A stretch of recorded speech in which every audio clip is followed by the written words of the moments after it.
Hey, welcome to Garage Geek. I'm here with SleepyReader666, and we are doing our second Hugo nominated book review.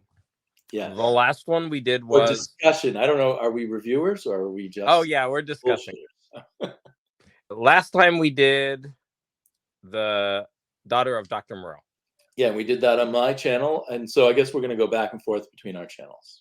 Yeah, and that was actually really good. So that, if you haven't checked that out, you should. So today we are doing the next book, which is, we're going to go ahead and show it. Here we go. Legends and Lattes by Travis Baldree. Yes. And a book that surprised us both, I believe. Yes. So let's go back to that cover, because when I first saw that cover, I was like, no way. Like, remember when we were discussing this, I was like, that looks like it's written for like a 14-year-old. It's like, it looks so bad. There's the full image. Oh, I would go. And you get the cute mouse baker in the background. Oh yeah, I like that character. Yeah, I don't know why I pictured him as a rat, though.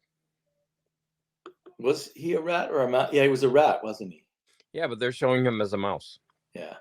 Anyways, we could both be wrong. I don't remember. Yeah, those. Apparently, there's a whole subgenre of cozy fantasy now, which I didn't even know existed. Well, I'm going to say that one of the reasons I like this is because it was so kind of different.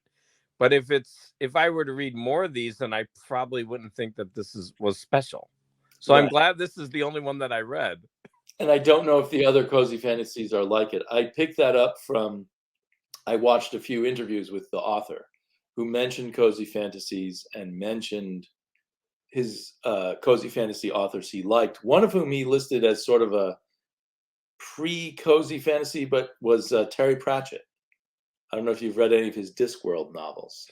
No, but they were on my list. You know, I may have read one like years and years ago. I've never been able to get into them. Is it comedy? I thought it was supposed to be. I thought it was supposed to be the equivalent of Hitchhiker's Guide to the Galaxy, but in fantasy. Exactly. So but it's not. It doesn't click with me the way Hitchhiker's Guide to the Galaxy does. No, and it took me forever to get into Hitchhikers, which, if you've seen my channel, I'm on the third book and I'm appreciating it more, but I was only listening to them because they're canon, and I'm like, it's time for me to listen to them all. So I'm on like the third or the fourth book. Third one, I think. Oh, yeah. I wouldn't go beyond the third if I were you. But what I really, well, it's too late now. I would recommend listening to the original radio show, because it was a radio show before it was a book. Yeah. I think that is the way to absorb it, I think. Oh, okay. Yeah, that would be better. So anyways, I did not know this was a subgenre, but pretty fun. And I don't know if it really is. I mean, or he's sort of claiming it as a subgenre now that he's done it. But he did claim one of the other authors on the Hugo list as having also does cozy stuff. So there's another person on the list of Hugo nominees, Nettle and Bone by T. Kingfisher. And the author mentioned, Baldree mentioned Kingfisher as another cozy fantasy writer. Yeah, and 4 out of the 4 of the 6 books were printed by the same company, Tor Books. And Nona the Ninth was by Tor.com, which I assume is roughly the same as Tor Books. Yeah. So it might be that 5 of the 6 are from Tor. 1, 2, 3, 4. Oh yeah, 1, 2, 3, 4, 5. Yeah, that company is killing it. Yeah. And then there's one called Tor Nightfire, and if you go down below, there's Tor.com. Oh right. And there's a Tor. Oh, in the novellas, because on Tor.com they publish novellas, but apparently there's something called Nightfire too. And that one's by T. Kingfisher. What Moves the Dead. Interesting. Yeah. So this book is about an orc who starts a coffee shop. Yes. So let's go back to first impressions. Like, of the whole list, this is the one that I really did not want to read. And even when I saw the title before I even saw the cover. I was like, no. First of all, we were both lamenting the fact that this list is so fantasy heavy Right. versus sci-fi. And this seemed to be like, exemplifying that. Like, this is totally a fantasy book. But after I finished reading it, I went online and it said that, like you said, this is considered, I feel like I'm lopsided. This is cozy fantasy, which is basically taking place in a fantasy world without all of the battles. Right. Without And the that's focus kind of on stuff. violence and quests and, wars and all of that. And some of the themes in this are, like the dependence on friendship and you know trying to find peaceful solutions. And because I actually was reading, like, they listed all the themes. Of course, as I was reading, I knew this, but it's very different from your typical fantasy, I would assume, right, where it's all about battles and trying to go through quests, and you've got probably people who betray you, and that kind of thing. Right. All that big drama. It's more the drama like our everyday lives to a degree. Yeah. Although it's much more fun than our everyday life. The jobs don't feel like drudgery in this world, or at least Mm-mm. the jobs for the people in the book. So I guess from what you said earlier, you hadn't told me your reaction, so I wasn't sure if you actually liked this. But from what you said before, um, this ended up surprising me because I thoroughly, thoroughly enjoyed this book, and I couldn't believe it. I really couldn't. Yeah, me either. It's like I kept waiting to not like the book. At some point, I thought this is going to go bad. But throughout the book, it was enjoyable. It just kept pulling me in without making huge emotional demands on me. Hmm. And you just kind of savor it, almost capturing that feeling of finding the perfect cafe to hang out in and just telling light little stories to each other while hanging out in the cafe or something. Yeah, when I was listening to this, I kept thinking of this more as a historical novel rather than a fantasy. So what if there were somebody from the West who went to an Eastern country, I don't know, 100, 150 years ago, and wanted to set up a coffee shop where they have, Right. they're just, you know, tea is their thing. Yeah. And just once I had that in mind, it felt like a historical novel almost. Yeah. Although I think he uses the different species, the orcs and um, what's the woman? She's a succubus. Yeah. There's gnomes and elves, and it kind of is like when you go away, you leave home, and you form a new family with an odd group of people Yeah. who come from all these different backgrounds and are different types of people, but somehow all come together and coalesce. Yeah, Um, you just hit the nail on the head. To me, the different species of creatures, they didn't really feel that way because we never really got a sense of what the succubus could do. So to me, each well, she type could of subtly creature, read emotions, and people were attracted to her. yeah, but it really isn't like this strong, you know what I mean? Like, you don't really Yeah. get her a sense of her using her powers throughout or her abilities. Mhm. To me, each creature really represented a different type of person or Yeah. personality. Yes. And so I think you could actually take away the fantasy elements of this book and it wouldn't change much. Right. The fantasy elements allowed you not to have to stick with the rules of any particular time. Like if it was a historical novel, there's certain things you would be able to do and certain things you couldn't do. Right. So That's true. they could just postulate uh, an espresso machine and a world where there's just carts and no cars and uh, chocolate. There's no need to colonize a third world country to get your chocolate or anything like that. You know, if it was a historical novel, there'd be all these complications about where the coffee and the chocolate and other things come from. You're actually, yeah, that's true. Because I was wondering about the anachronistic elements to this story. Like, yeah, like a latte machine. Like, how did they get that to work? There was no electricity. And one guy has a magical electric guitar. And an amp. He had an amp. Yes. And everything introduced that's anachronistic from our world is introduced as kind of something special and magical, so that everything that's familiar to us is just wonderful, like an electric guitar or coffee or a cinnamon bun or something. These are miraculous things.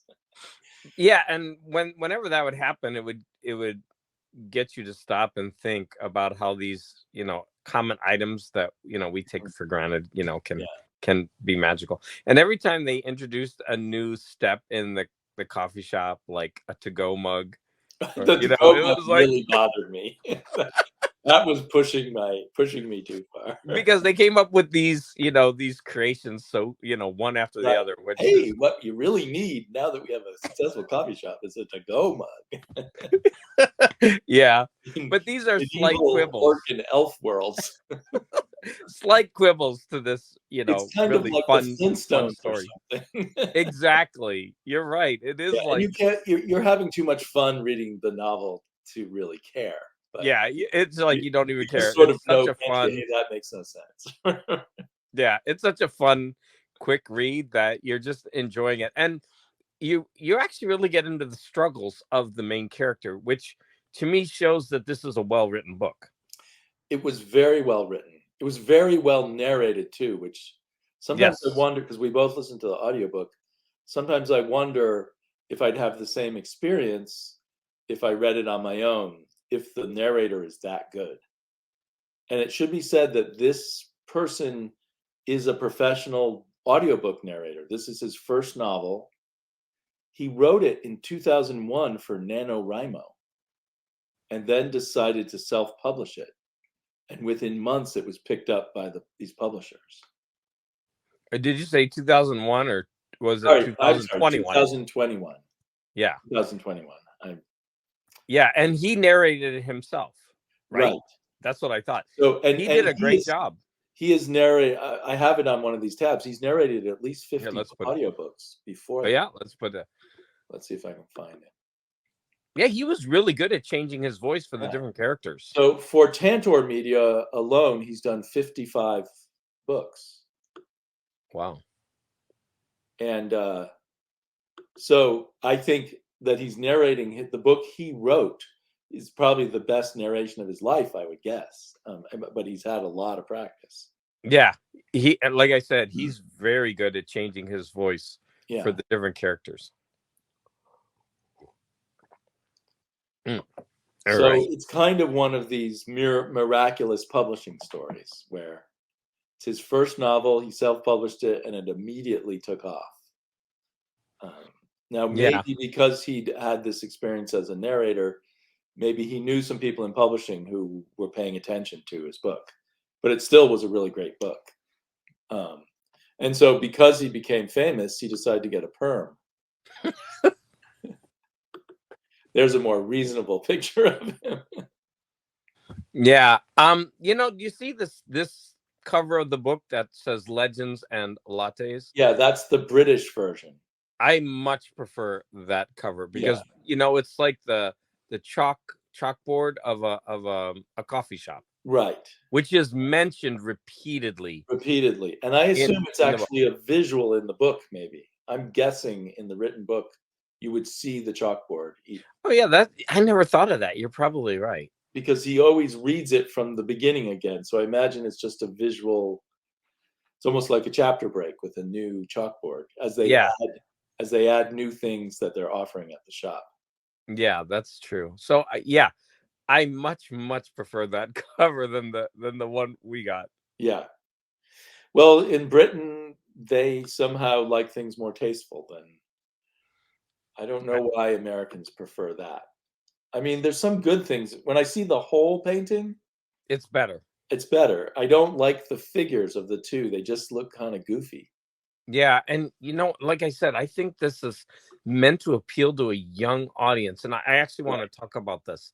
The book seems to me, in many ways, young adult. Well, I think that the world of young adult novels and adult novels is really blurred, Definitely. especially in fantasy these days. Yeah, but the reason I'm going to say that is because of the relationship between those two. Right. Well, there's one scene where it's explicit, but then other than that, it's really not. And I Right. don't want to give spoilers, but the way it was handled, it seems more handled for a young adult audience rather than for an adult audience. True. And also well, I guess it's standard in romance novels, the fact that they couldn't bring the romance together even though it was obvious to everybody, there still took them so long. Maybe that's just a cliche of all romance. But Yeah, but even the way that it ended, it's kind of, I don't know, it was strange for me because I don't know if I like, it's a spoiler, but in the end they were in separate rooms. I know it still was not explicit that they did have one kiss. And so I'm wondering, is that because of the subject matter? Like, if this were between uh, a male and a female, would that have been necessarily, I don't think that would have been a problem to, like, they wouldn't have been in separate rooms at the end. But because maybe it's dealing with a lesbian theme, just it wasn't as cut and dried as you would expect. Right. And I think that to maybe me, you're right about maybe he was thinking it was a young adult novel. I mean, they don't seem to have published it as a young adult novel, but yeah, the cover. the cover screams young adult to me. I mean, Then it I think looks about like a what my 14. daughter likes, and I don't know if she would enjoy all this getting the restaurant ready kind of stuff. Like that's an adult pleasure in a way. True, but I'm just talking about that cover. Yeah. If you look at that cover, No, and I it agree with the handling of the sexuality was very tasteful, let's say.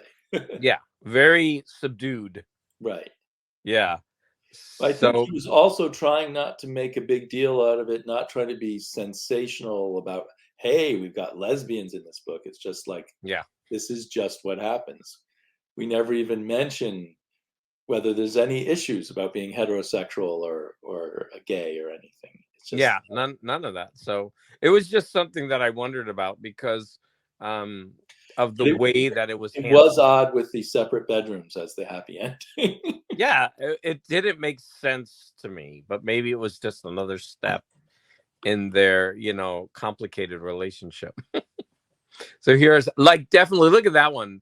That's got the flag behind them, the rainbow colors. Oh yeah, yeah. Yeah, So so the fan art it attracts is probably people who like that lesbian. I for the audience out there, I just found some fan art that I thought it was interesting that there was fan art, which shows how popular this book is. what was that character's name? The mouse or the rat? Do you remember? Tweaker or something like that? Thimble, Thimble. Thimble. Tweaker. I'm really bad with names. I called the mouse Tweaker. Thimble. I I like actually that mentioned character. this to my mom, and she wondered if it was inspired by Ratatouille, but I never saw Ratatouille. It's a great movie, actually. Someone made a Lego version of their cafe. Wow, that's Yeah. cool. I can see why, especially maybe women in their later teens and early 20s might be very attracted to this book. I mean, it's an extremely well-written book and very readable, and it presents kind of an ideal of a world that I feel like that's what people right now want, or a lot of people, Mm. particularly maybe late teens and early 20s people. I don't know. Yeah, every picture is of kind of them in some way entangled. That was a little bit okay. Going too far. That never happens in the book. But let's also talk about the fact that this was written by a male author, and he has you know, I heard when I was young, oh, male writers can't write female characters. But to me, he seems successful. But again, I'm a male, so I'm wondering. I mean, there must be. Maybe the perm helped him. That's I'm being very sexist saying that. But there's so many female fans who must be enjoying this book, right? So he must have been. So it was interesting, though. I did compare the romance in The Island of Dr. Moreau, which we talked about, or the daughter of Dr. Moreau that we talked about in the last episode, to the romance in this. The romance seemed much more of an important element in the daughter of Dr. Moreau, and here it seemed backgrounded. It was just one of many things. It was kind of a nice little frosting on the cake. That's and it's so in my mind, it was a male writer doing a very good job writing female characters, as far as I can tell, as a male. But a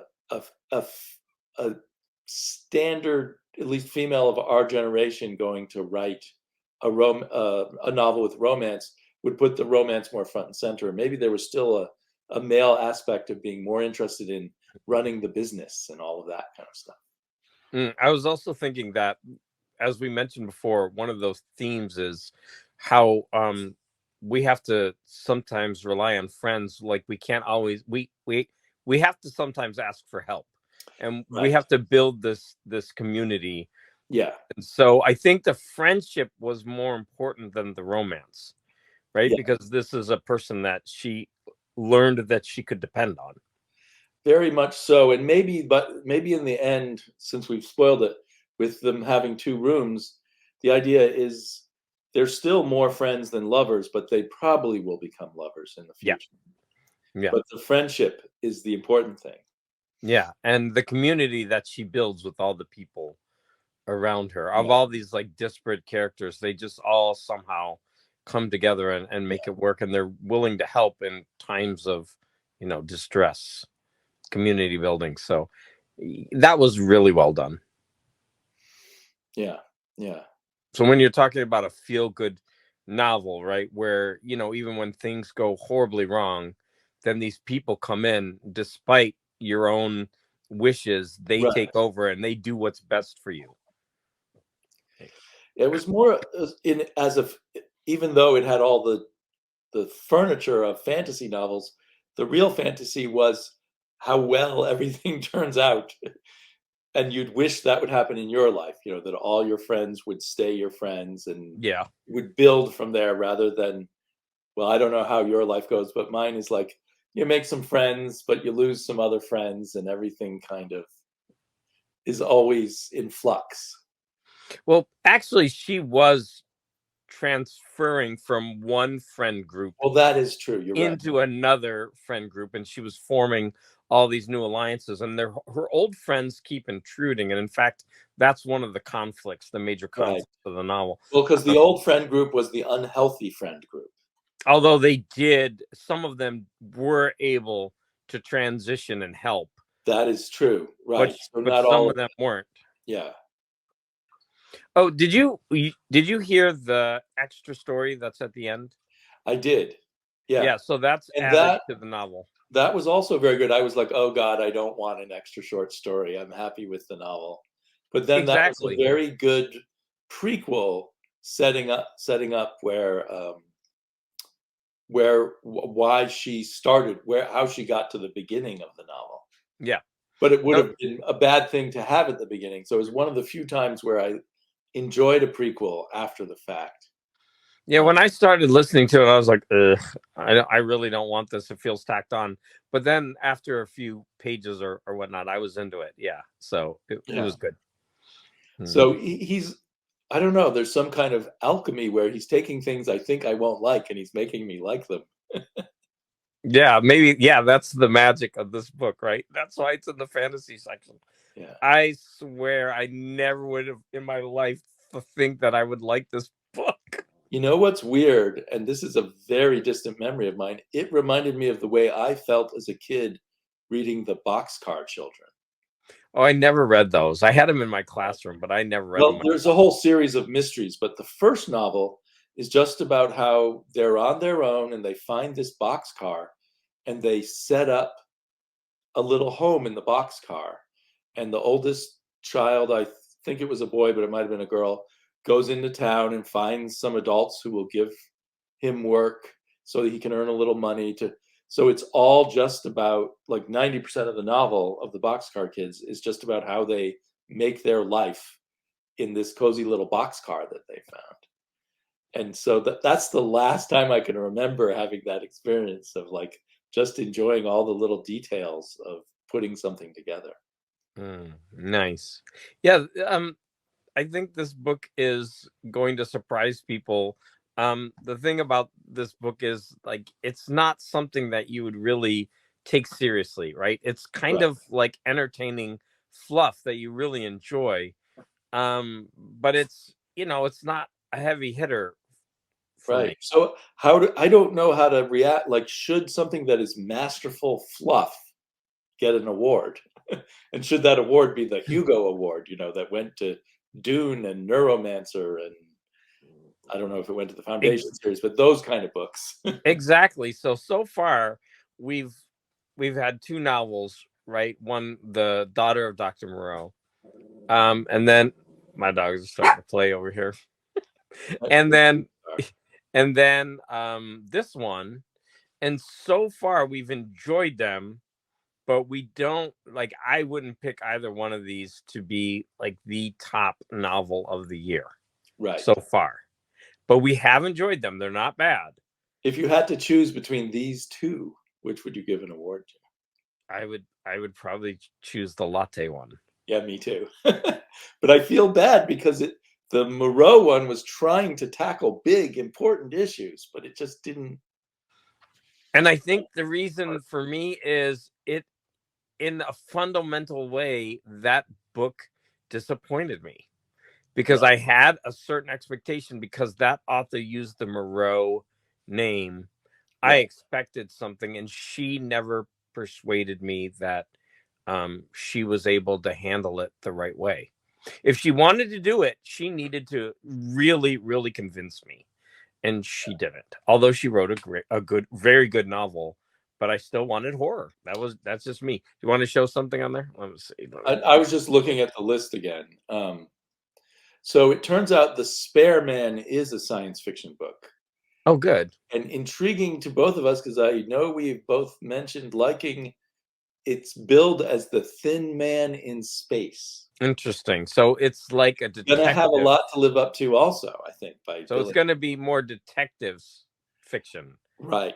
But and I read a sample on Kindle, and it starts off with a wealthy woman with a dog and her new husband. They're on a spaceship flying somewhere in their luxury compartment, and that's as far as I got. So you could see they hadn't started drinking yet. I don't know if the drinking that's such a big part of the Thin Man movies will come out. But so that'll be interesting. But the next one, yeah, like we said, we have is Kaiju Preservation. we're going to try and read Kaiju because we both have print copies now. Yeah, well, mine's arriving today. Okay. And I got mine from the library.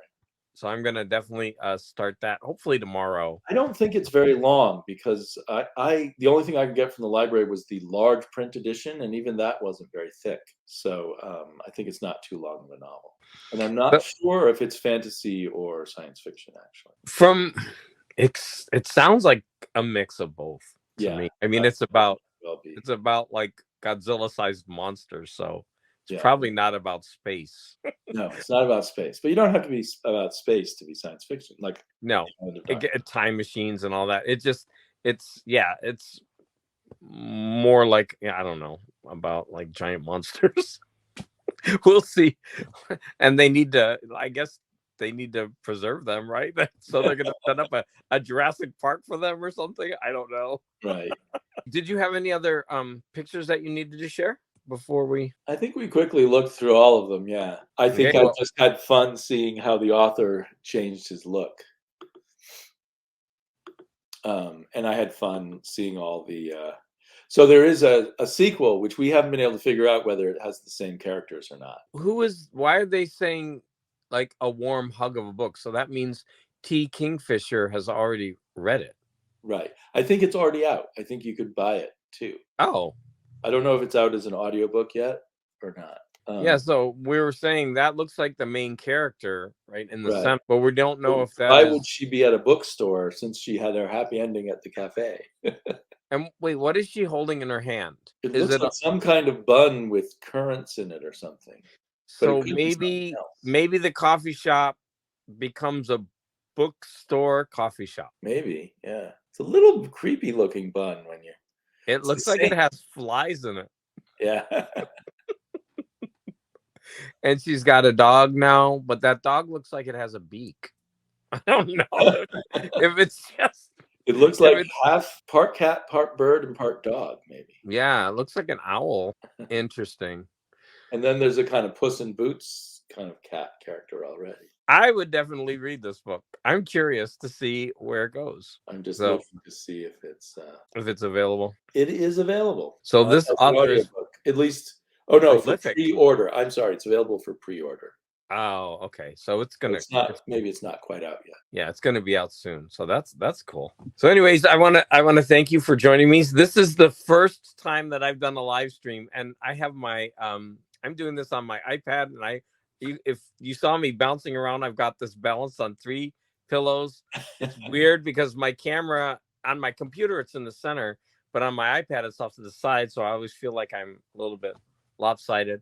But again, this was a good experience for me to do this, although I zoomed with my students for a year during COVID, so right. I'm kind of familiar with the layout. But you did a very good job. Thank you so much. So I want to thank you for being with me, and then the next time we're gonna shift over to your channel to review Kaiju Preservation Society by John Scalzi. Yes, so that'll be a lot of fun, hopefully. At least, even if we don't like it, it'll be fun to talk about. So I'm gonna end it now. Awkward.